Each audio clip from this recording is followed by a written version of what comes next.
Hello everyone! So we are here to continue reading the City of Ember. We are on chapter 2 and it's called A Message to the Mayor. Lena often took different routes between school and home. Sometimes just for variety, she'd go all the right way around Sparkswallow Square or way up by the shoe repair shops on Livery Street. But today, she took the shortest route because she was eager to get home and tell her news. She ran fast and easily through the streets of Ember. Every corner, every alley, every building was familiar to her. She always knew where she was, though most of the streets looked more or less the same. All of them were lined with old two-story stone buildings, the wood of their window frames and doors long unpainted. On the street level were shops. Above the shops were apartments where people lived. Every building, at the place where the wall met the roof, was equipped with a row of floodlights, big cone-shaped lamps that cast a strong yellow glare. Stone walls, lighted windows, lumpy, muffled shapes of people. Lena flew by them. Her slender legs felt immensely strong, like the wood of a bow that flexes and springs. She darted around obstacles, broken furniture left for trash heaps or for scavengers, stoves and refrigerators that were past repair, peddlers sitting on the pavement with their wares spread out around them. She leapt over cracks and potholes. When she came to Hafter Street, she slowed down a little. This street was deep in shadow. 4 of its street lamps were out and had not been fixed. For a second, Lena thought about a rumor she'd heard about light bulbs, that some kinds were completely gone. She was used to shortages of everything. Everyone was. But not of light bulbs. If the bulbs of the street lamps ran out, the only lights would be inside the buildings. What would happen then? How could people find their way through the streets in darkness? Somewhere inside of her, a black worm of dread stirred. She thought about Dune's outburst in class. Could things really be as bad as he said? She didn't want to believe it. She pushed the thought away. As she turned onto Budlow Street, she sped up again. She passed a line of customers waiting to get into the vegetable market, their shopping bags draped over their arms. At the corner of Oliver Street, she dodged a group of washers, trudging along with bags of laundry, and some movers carrying away a broken table. She passed a street sweeper, shoving dust around with a broom. I am so lucky, she thought, to have the job I want, and because of Dune Harrow, of all people. When they were younger, Lena and Dune had been friends. Together they had explored the back alleys and dimly lit edges of the city, but in their 4th year of school, they had begun to grow apart. It started one day during the hour of free time, when the children in their class were playing on the front steps of school. I can go down 3 steps at a time, someone would boast. I can hop down on 1 foot, someone else would say. The others would chime in. I can do a handstand against the pillar.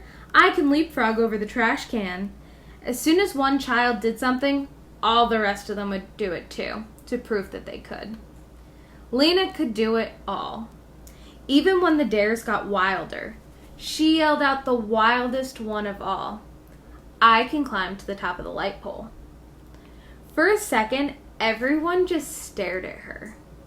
But Lena dashed across the street, took off her shoes and socks, and wrapped herself around the cold metal of the pole. Pushing with her bare feet, she inched upward. She didn't get very far before she lost her grip and fell back down. The children laughed, and so did she. I didn't say I could climb to the top, she explained. I just said I'd climb it. The others swarmed forward to try. Lizzie wouldn't take off her socks. Her feet were too cold, she said, so she kept sliding down. 40 Penn wasn't strong enough to get more than a foot off the ground. Next came Dune. He took his shoes and socks off and placed them neatly at the foot of the pole. Then he announced, in his serious way, I'm going to the top. He clasped the pole and started upward, pushing with his feet, his knees sticking out on both sides. He pulled himself upward, pushed again. He was higher now than Lena had been, but suddenly his hand slid, and he came plummeting down. He landed at the bottom with his legs poking up in the air. Lena laughed. She shouldn't have. He might have been hurt. But he looked so funny she couldn't help it. He wasn't hurt. He could have jumped up, grinned, and walked away. But Dune didn't take things lightly. When he heard Lena and the others laughing, his face darkened. His temper rose within him like hot water. "How dare you laugh at me?" he said to Lena. "I did better than you did. That was a stupid idea anyway. A stupid, stupid idea to climb a pole." And as he was shouting, red in the face, their teacher, Mrs. Polster, came out onto the steps and saw him. She took him by the shirt collar to the school director's office, where he got a scolding he didn't think he deserved. After that day, Lena and Dune barely looked at each other when they passed in the hallway. At first, it was because they were fuming about what had happened. Dune didn't like being laughed at. Lena didn't like being shouted at. After a while, the memory of the light pole incident faded, but by then they had got out of the habit of friendship. By the time they were 12, they knew each other only as classmates. Lena was friends with Vindy Chance, Orly Gordon, and most of all, red-haired Lizzie Biscoe, who could run almost as fast as Lena could, talk 3 times faster. Now, as Lena sped toward home, she felt immensely grateful to Dune, and hoped he'd come to no harm in the pipeworks. Maybe they'd be friends again. She'd like to ask him about pipeworks. She was curious about it. When she got to Greystone Street, she passed Clary Lane, who was probably on her way out to the greenhouses. Clary waved at her and called out, "What job?" And Lena called back, "Messenger," and ran on. Lena lived in Quilliam Square, over the yarn shop run by her grandmother. When she got to the shop, she burst in the door and cried, "Granny, I'm a messenger!" Granny's shop had once been a tidy place, where each ball of yarn and spool of thread had its spot in the cubby holes that lined the walls. All the yarn and thread came from old clothes that had gotten too shabby to be worn. Granny unraveled the sweaters, picked apart dresses and jackets and pants. She wound the yarn into balls and the thread onto spools, and people bought them to use in making new clothes. These days, the shop was a mess. Long loops of strands of yarn dangled out of the cubby holes, and the browns and grays and purples were mixed in with the ochres and olive greens and dark blues. Granny's customers often spent half an hour unsnarling the rust red yarn from the mud brown, or trying to fish out the end of thread from a tangled wad. Granny wasn't much help. Most days she just dozed off behind the counter in her rocking chair. That's where she was when Lena burst in with the news. Lena saw that Granny had forgotten to knot up her hair this morning. It was standing out from her head in a wild white frizz. Granny stood up, looking puzzled. "You aren't a messenger, dear. You're a schoolgirl," she said. "But Granny, today was assignment day. I got my job and I'm a messenger." Granny's eyes lit up, and she slapped her hand down on the counter. "I remember," she cried. "Messenger, that's a grand job. You'll be good at it." Lena's little sister toddled out from behind the counter on unsteady legs. She had a round face and round brown eyes.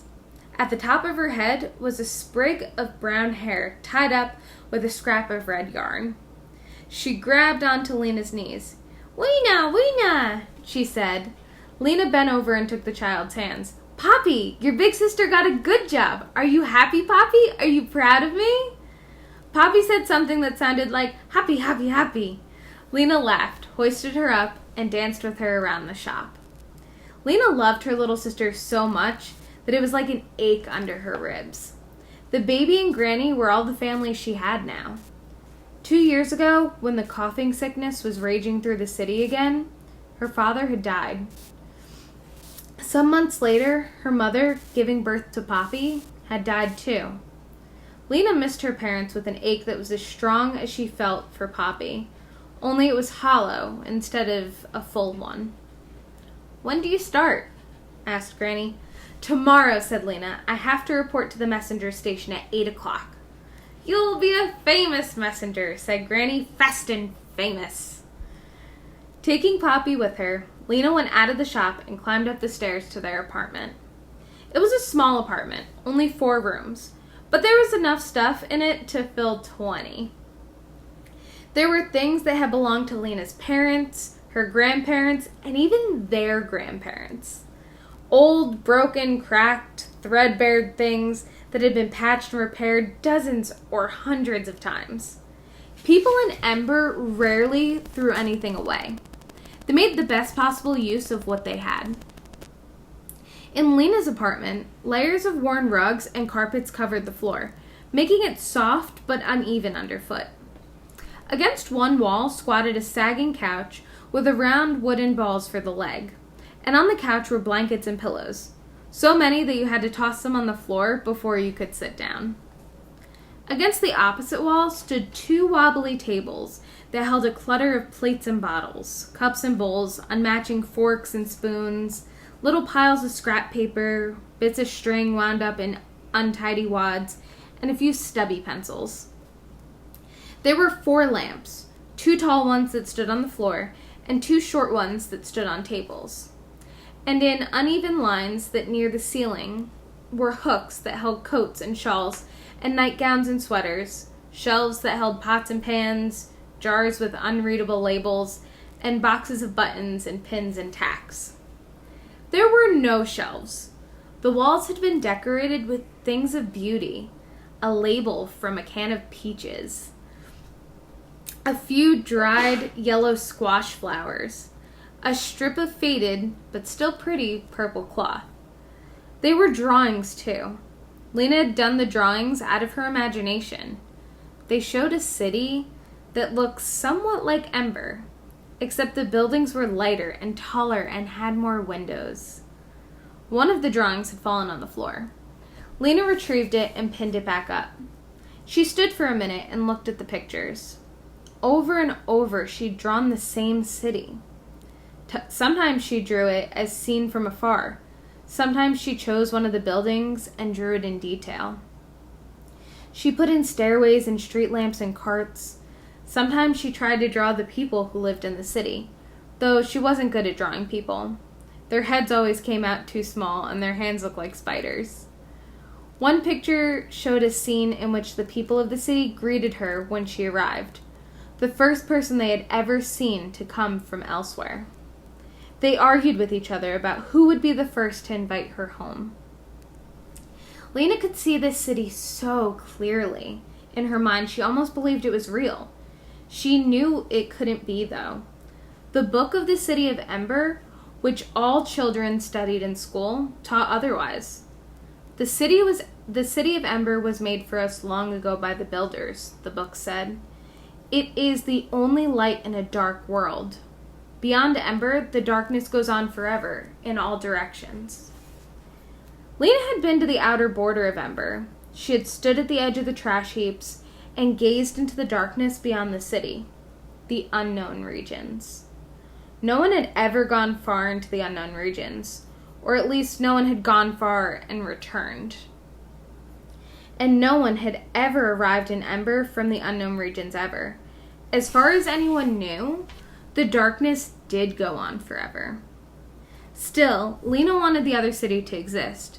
In her imagination, it was so beautiful, and it seemed so real. Sometimes she longed to go there and take everyone in Ember with her. But she wasn't thinking about the other city now. Today she was happy to be right here, where she was. She set Poppy on the couch. "Wait there," she said. She went into the kitchen, where there was an electric stove and a refrigerator that no longer worked and was used to store glasses and dishes, so Poppy couldn't get them. Above the refrigerator were shelves holding more pots and jars, spoons and knives, a wind-up clock that Granny always forgot to wind, and a long row of cans. Lena tried to keep the cans in alphabetical order so she could find what she wanted quickly, but Granny always messed them up. Now she saw there were beans at the end of the row and tomatoes at the beginning. She picked out a can labeled baby drink and a jar of boiled carrots. opened them, poured the liquid in a cup and the carrots into a little dish, and she took these back to the baby on the couch. Poppy dribbled baby drink down her chin. She ate some of her carrots, poked others between the couch cushions. For the moment, Lena felt almost perfectly happy. There was no need to think about the fate of the city right now. Tomorrow she'd be a messenger. She wiped the orange goop off of Poppy's chin. "Don't worry," she said. "Everything will be all right." So this is the end of Chapter 2, Part 1. Hang on for Chapter 2, Part 2. Bye, everyone. Have a good day. Be good people. Make good choices.